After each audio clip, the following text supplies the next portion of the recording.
Mohammed approchait la quarantaine.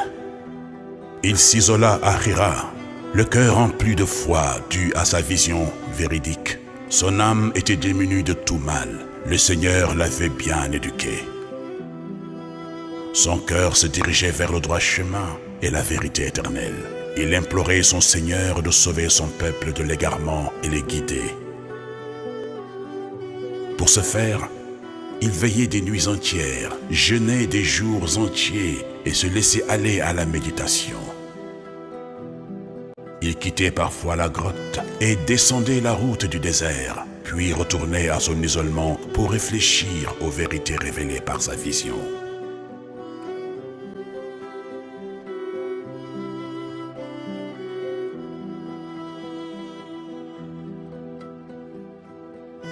Il demeura 6 mois dans cet état, au point qu'en fin de compte, il eut peur des conséquences qui peuvent lui nuire. Il exprima sa crainte à Khadija et lui parla de sa vision qui pouvait bien être l'œuvre des djinns.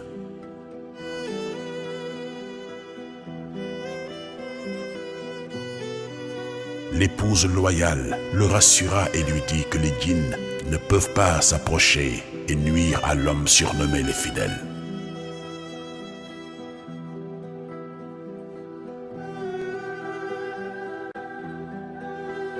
Ni Mohammed, ni son épouse imaginèrent que le Seigneur était en train de préparer son prophète choisi par cet exercice spirituel au grand jour, à la bonne annonce, au premier jour de la révélation.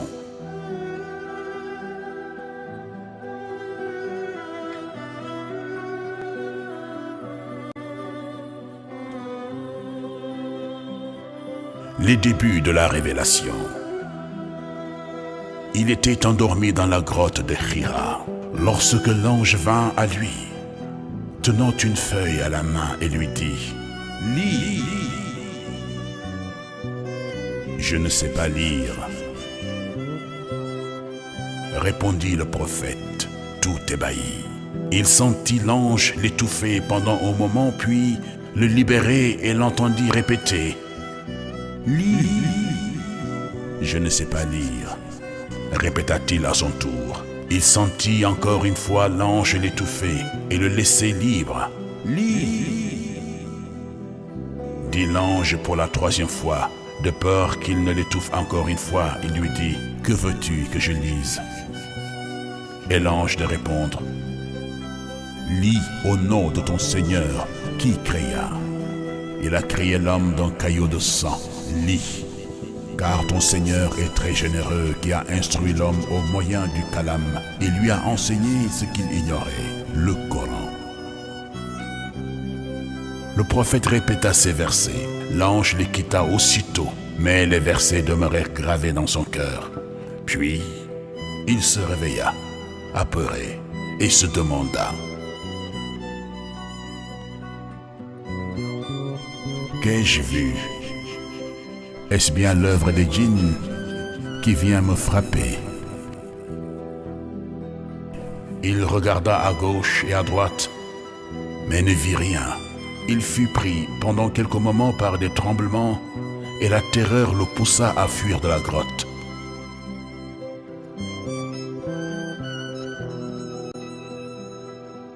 Il était complètement confus et ne savait comment aller expliquer ce qu'il venait de voir.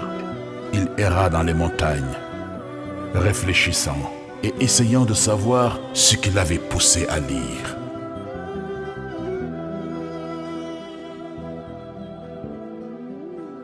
Dans son isolement, il voyait des visions véridiques qui le rassuraient, le tranquillisaient, le guidaient dans le droit chemin et dispersaient les ténèbres qui gardaient les Korachites prisonniers de leur paganisme. Cette lumière qui les guidait n'était que la vérité unique, qui n'a point d'associé, qui pourrait lui rappeler son existence, sa capacité à créer des hommes et lui indiquer qu'il est le très généreux qui a instruit l'homme par le kalam et lui a enseigné ce qu'il ignorait.